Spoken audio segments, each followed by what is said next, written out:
दोस्तों नमस्कार, स्वागत है आप सभी का 4PM न्यूज नेटवर्क में। मैं हूं आपके साथ अदिति।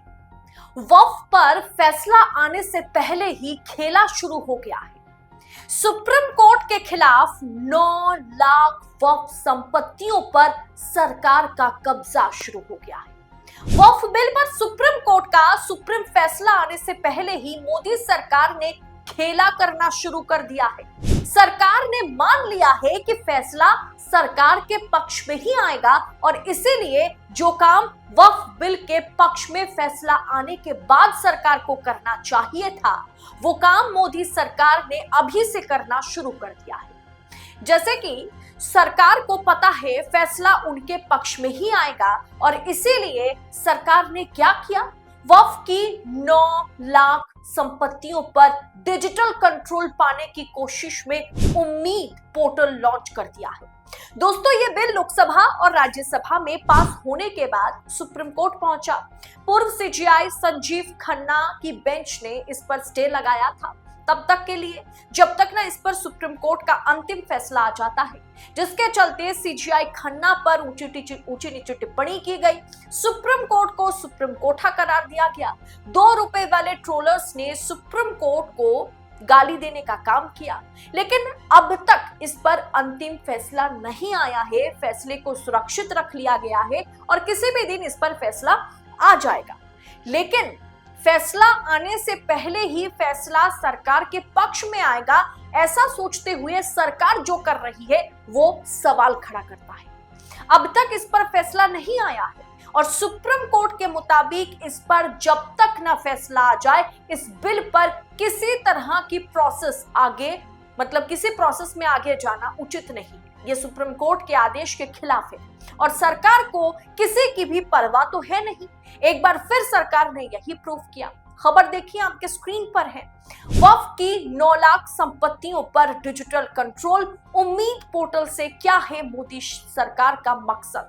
वक्फ रजिस्ट्रेशन पोर्टल उम्मीद। बीते अप्रैल महीने में संशोधित वक्फ कानून लागू होने के बाद पूरे देश में इसको लेकर के विरोध शुरू हो गया। इस कानून के खिलाफ सुप्रीम कोर्ट में देश भर से 70 से ज्यादा याचिकाएं दाखिल की गई। भारी विवाद और विरोध प्रोटेस्ट के बीच मोदी सरकार ने वक्फ संपत्तियों के रजिस्ट्रेशन के लिए उम्मीद पोर्टल लॉन्च कर दिया है। सोचिए, इस पर सुप्रीम कोर्ट का अंतिम फैसला आना बाकी है। सुप्रीम कोर्ट फिलहाल के लिए इस पर स्टे लगा के रखा है कि जब तक ना अंतिम फैसला आ जाए इस पर स्टे लगा रहेगा, इस पर किसी प्रकार की कार्रवाई आगे नहीं की जाएगी। लेकिन उस स्टे की धज्जियां उड़ाते हुए सरकार उम्मीद पोर्टल लॉन्च कर बैठी है और उसमें रजिस्ट्रेशन के लिए, वक्फ की संपत्तियों की रजिस्ट्रेशन के लिए बाकायदा सरकार ने कामकाज शुरू कर दिया है। इस पोर्टल को देश भर में मौजूद वक्फ संपत्तियों के रजिस्ट्रेशन प्रक्रिया को पारदर्शी और डिजिटल बनाने के मकसद से शुरू कर दिया गया है। अच्छी बात है, लेकिन सरकार कम से कम वेट तो कर लेती। कुछ ही दिन में फैसला आ जाएगा, कल भी आ सकता है, परसों भी आ सकता है, पता नहीं ये फैसला कब आ जाए। सुप्रीम कोर्ट कब सुबह हो और वक्फ बिल पर अपना अंतिम फैसला सुना दे, तो सरकार तब तक के लिए तो रुक जाती, लेकिन नहीं, सरकार उससे पहले ही डिजिटल कंट्रोल वक्फ संपत्तियों पर पाना चाहती है और इसी मकसद के साथ उसने डिजिटल का पोर्टल लॉन्च कर दिया उम्मीद नाम से। डिजिटल इंडिया अभियान के तहत शुरू किए गए इस पोर्टल के जरिए अब सभी वक्फ बोर्ड्स की संपत्तियों को एक एक कर समय सीमा के भीतर रजिस्ट्रेशन किया जाएगा। इस पहल को वक्फ संपत्तियों के प्रबंधन और प्रशासन को सशक्त, प्रभावी और पारदर्शी बनाने की दिशा में एक महत्वपूर्ण कदम सरकार कह रही है।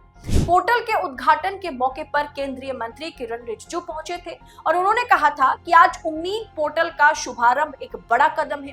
प्रधानमंत्री मोदी पहले भी कह चुके हैं कि स्वतंत्रता के बाद देश में हुए महत्वपूर्ण सुधारों में वक्फ संशोधन अधिनियम एक बड़ा बदलाव है।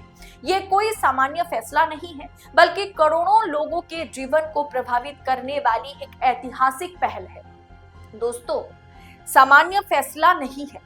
मान रही हूं कि सरकार ने बहुत कुछ सोच कर के ये फैसला लिया होगा, कानून बनाए होंगे, वो पास भी हो गए, आप कह सकते हैं कि जोरदार हंगामे के बाद। लेकिन सुप्रीम कोर्ट ने इस पर स्टे लगाया है कि जब तक ना अंतरिम फैसला आ जाए तब तक इस पर रोक लगाया जाता है। इस पर किसी तरीके की कामकाज सरकार नहीं करेगी, इसे लागू नहीं करेगी। अब उस कानून के तहत कैसे उम्मीद पोर्टल लॉन्च करके सरकार 9 लाख संपत्तियों की रजिस्ट्रेशन में वक्फ की संपत्तियों की रजिस्ट्रेशन का कामकाज शुरू कर दिया, जबकि मामला सुप्रीम कोर्ट में है, फैसला आना अभी बाकी है। क्या सरकार ने यह मान लिया है कि सरकार के पक्ष में ही फैसला आएगा? क्या सरकार को पता है कि उन्होंने दबाव डाल करके अपने पक्ष में फैसले को कर लिया है? जजों को उन्होंने दबाव डाल करके अपने पाले में कर लिया है? दोस्तों, किरण रिजिजू ने जानकारी दी कि देश में 9 लाख से ज्यादा वक्फ संपत्तियां हैं। आने वाले समय में इन सभी का रजिस्ट्रेशन इसी पोर्टल के माध्यम से किया जाएगा। कुछ दिन और इंतजार कर लेते जनाब। जब इसी पोर्टल के माध्यम से किया जाएगा तो फैसला आने का इंतजार क्यों नहीं किया गया? क्या ये 2-4 दिन के लिए ये पोर्टल तो लॉन्च नहीं किया गया? ये परमानेंट बेसिस या परमानेंट टाइम के लिए इसे लॉन्च किया गया है रजिस्ट्रेशन के लिए। अब ऐसे में बिना फैसला सामने आए ये रजिस्ट्रेशन पोर्टल सरकार ने कैसे बना दिया? किरण रिजिजू ने जोर देते हुए यह भी कहा कि हमने इस कानून के तहत एक निश्चित समय सीमा तय की है जिसमें संपत्तियों का रजिस्ट्रेशन होना है। ये प्रक्रिया पूरी तरह से स्पष्ट और सुविधाजनक है। इसमें किसी भी तरह की असुविधा नहीं होगी और सब कुछ पारदर्शी रहेगा। मैं सभी राज्य सरकारों और वक्फ बोर्ड से अनुरोध करता हूं कि वे तय समय सीमा के भीतर इसका पालन करें और रजिस्ट्रेशन कराएं। अब इसमें दोस्तों all India Muslim personal law board ने आपत्ति जताई है। इस नई पहल को लेकर के कुछ मुस्लिम संगठनों की ओर से आपत्ति दर्ज की गई है। All India Muslim personal law board ने इस संशोधित वक्फ कानून को असंवैधानिक बताते हुए इसका विरोध किया।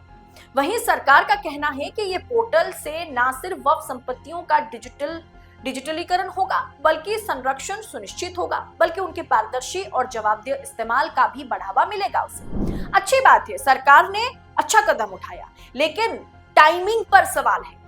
फैसला आने से पहले, वक्फ पर फैसला आने से पहले सरकार ने इस पोर्टल को लॉन्च कैसे किया, उम्मीद की लॉन्च कैसे की गई और उस पर रजिस्ट्रेशन के लिए कैसे माइनॉरिटी मिनिस्टर किरण रिजिजू सबको आह्वान कर सकते हैं? वक्फ पर फैसला आने से पहले ही खेल शुरू हो गया है। क्या सरकार को पता है कि उनके पक्ष में फैसला आएगा? क्या सब कुछ पहले से प्री डिसाइडेड है? बस फैसले को अभी के लिए सुरक्षित रखा गया है? क्या सरकार को मालूम है कि उनके पक्ष में ये फैसला आने वाला है? सुप्रीम कोर्ट के आदेश के खिलाफ जाकर के 9 लाख से ज्यादा वक्फ की संपत्तियों पर सरकार क्या डिजिटल कब्जा पाना चाहती है? फैसला आने से पहले उम्मीद पोर्टल को क्यों लॉन्च किया गया, क्यों इसमें रजिस्ट्रेशन शुरू कर दी गई है, इसका जवाब सरकार को देना होगा। क्या ये सुप्रीम कोर्ट के आदेश का उल्लंघन नहीं है? आपको क्या लगता है दोस्तों? कमेंट बॉक्स में अपनी राय हमारे साथ साझा कीजिएगा।